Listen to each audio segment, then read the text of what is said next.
Today I'm going to dive a little bit deeper into making money as a field inspector.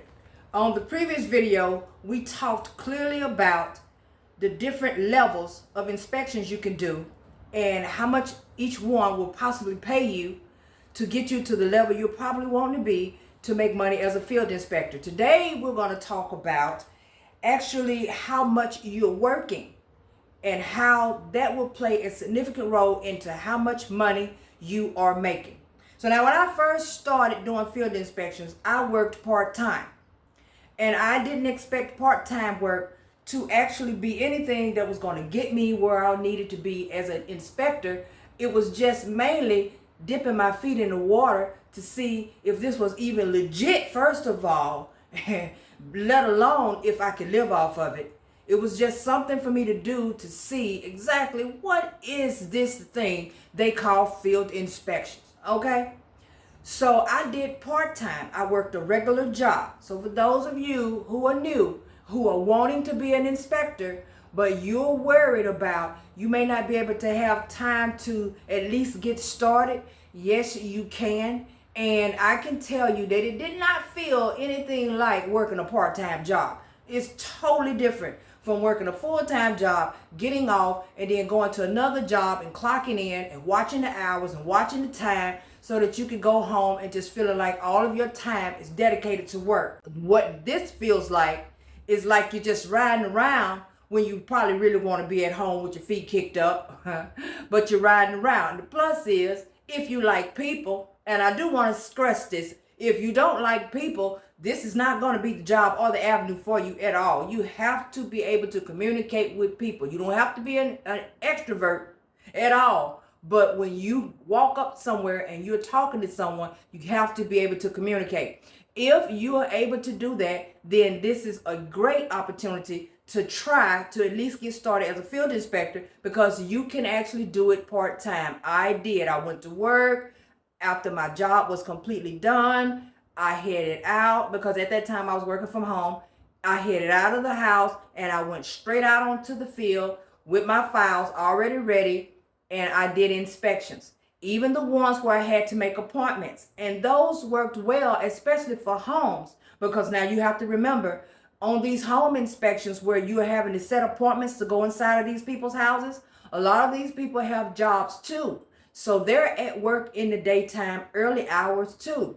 So those 4, 5, and 6 o'clock hours were great hours to actually go to a person's home and do some inspecting.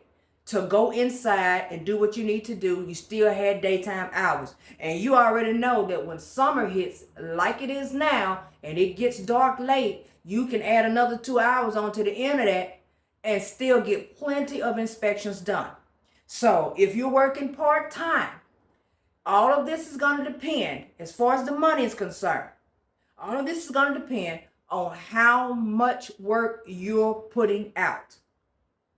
That will determine how much money you can make being a field inspector along with your job.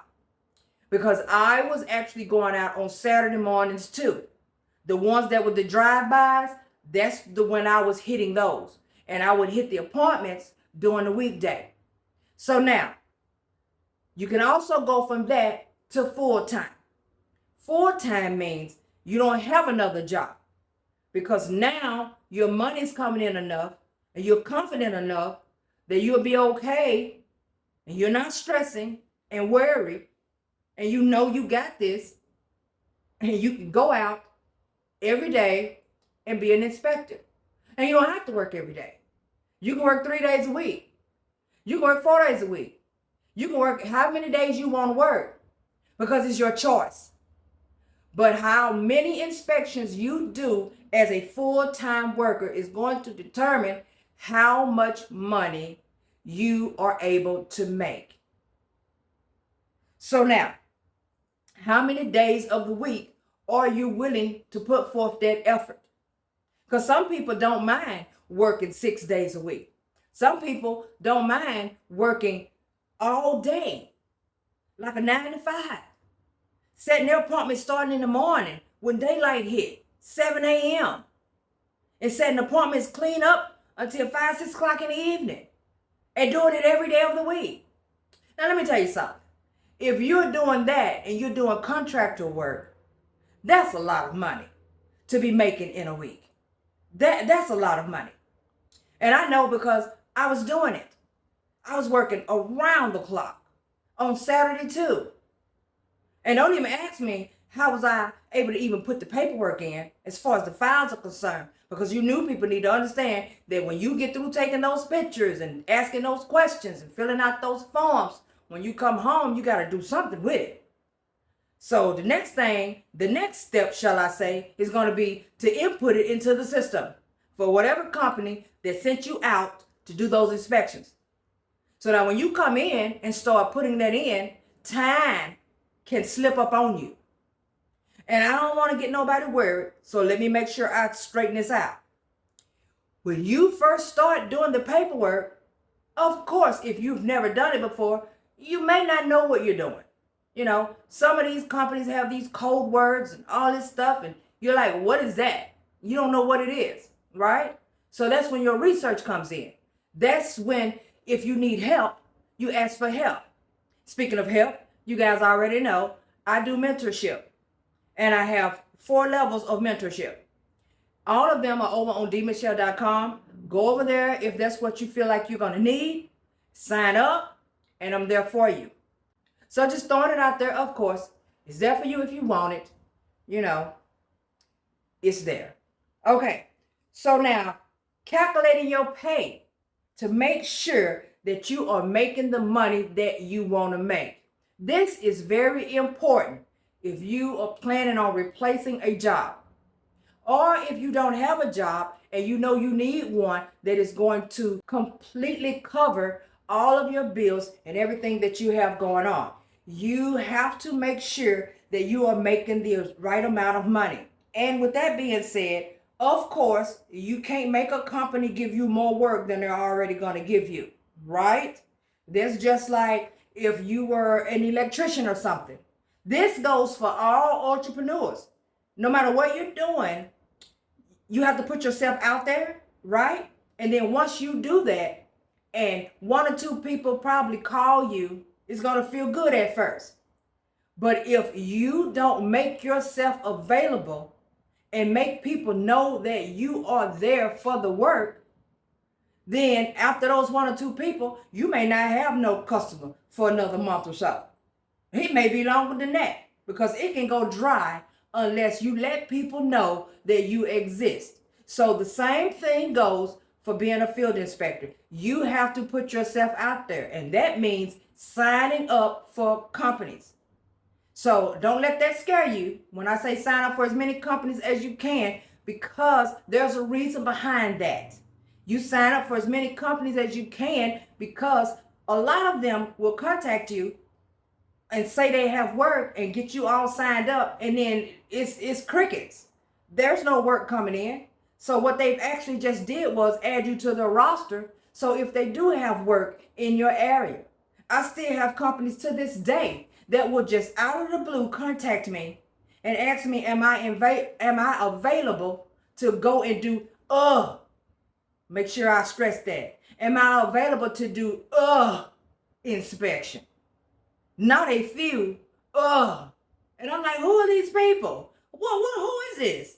No, I'm not available. But you get what I'm saying. So you have to sign up for plenty. And also because you may run across a few that you find yourself not liking. So of course, as far as me telling you which one is the best ones you shouldn't like, or which one is the best one you shouldn't try, I can't do that. And I'm going to tell you why. Because there are some companies that I definitely just did not like, but there are people who love them and still work with them today.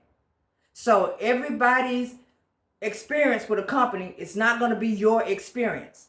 So you have to try it out. But then once you get enough of them up under your belt and you know which ones you want to let go, then you feel free to do that. Because right now, you know that you're making more than enough money. So all of this, how much money can I make? I'm just concerned about it. I don't know exactly how much I'll be able to make being an inspector. What if I let my job go and I'm not able to make enough money? First of all, we're not going to let any job go until we know that we can make enough money. So that's when I go all the way back to the beginning of this video when I said start part-time. Just start doing a few here or there. And you'll never know exactly how much you can make unless you start. And then when you see that money really coming in every week or every other week, they're paying you and it's going direct deposit, and you see this is real, this ain't no game, and it wasn't as hard as you thought it was going to be, you're going to start kicking things up, and you're going to start getting more and more work coming in, and you're going to start signing for even more companies, or you're going to call your regional manager and you're going to be like, put some more work in here. I don't know what's going on, but I need more work. Get what I'm saying? However way you're going to be doing it, you're going to realize that you can do this just like anybody else. I'm no special than anyone else. No one is more special than you are when it comes to doing field inspection or any other entrepreneur work. It all depends on you and how bad you want it and how determined you are to make things happen for yourself. So I hope you guys enjoyed that video. You guys know what to do. Like, subscribe, turn on the notification bell, because you know I'll be bringing you back something later. Thank you guys so much for watching. And all of you new subscribers, welcome to the family. And you guys enjoy the rest of your day.